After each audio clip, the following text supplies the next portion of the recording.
सालासर बालाजी मंदिर की स्थापना के कुछ वर्षों के पश्चात डाकुओं का एक लश्कर, एक सेना लूटपाट के इरादे से सालासर ग्राम से गुजरती है। जब वे लोग मंदिर के नज़दीक से गुजरते हैं तब उन्हें तत्कालीन प्रथम पुजारी उदय राम जी महाराज की आवाज़ सुनाई देती है, जो अपने सेवक को मोहरों की झारी लाने के लिए पुकार रहे होते हैं।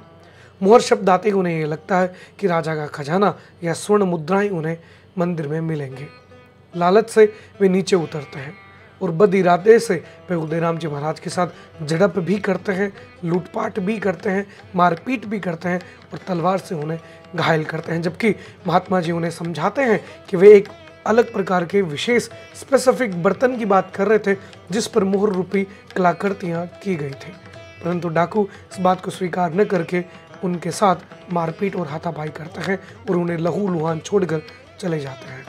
श्री बालाजी महाराज के दर्शन के लिए महात्मा मोहनदास जी महाराज मंदिर आते हैं। महात्मा मोहनदास जी महाराज अपने शिष्य, अपने भक्त, अपने भांजे उदय राम जी से अनन्य प्रेम करते हैं। जब महात्मा मोहनदास जी उदय राम जी को इस हालत में देखते हैं तो उन्हें बड़ा दुख होता है।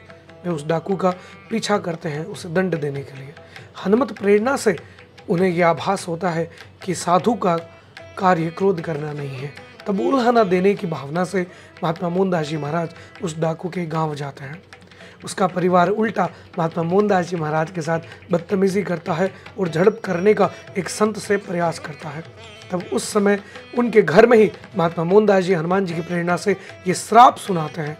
वे कहते हैं, काला नारा कड़कड़ा सुन सावण की सातन, मिंदरा बाजी खेलसी देखो जड़ा मूल से जाते हैं।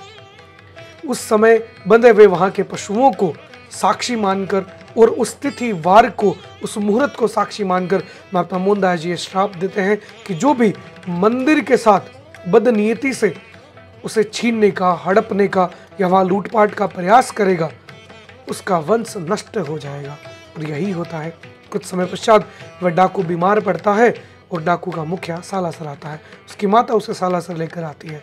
महात्मा मोहनदास जी ये कहते हैं कि बालाजी की शरण में आने के कारण सालासर की परिधि में यानी चार दीवारी में इसके प्राण नहीं निकलेंगे, परंतु जैसे ही ये सालासर की भूमि का त्याग करेगा इसके प्राण निकल जाएंगे, क्योंकि हनुमत प्रेरणा से साधु का वचन कभी निष्फल नहीं जाएगा। और ऐसा ही होता है। जैसे ही वो डाकू सालासर से बाहर निकलता है उसके प्राण निकल जाते हैं और आगे चलकर उसके वंश में कोई भी पुरुष जन्म ही नहीं लेता है, उसका वंश जड़ मूल से नष्ट हो जाता है। इस पूरी कथा का केवल एक ही सारांश निकलता है कि बालाजी महाराज स्वयं इस मंदिर की रक्षा सुरक्षा करते हैं, इस मंदिर की सेवा करने वाले पुजारियों की रक्षा सुरक्षा करते हैं।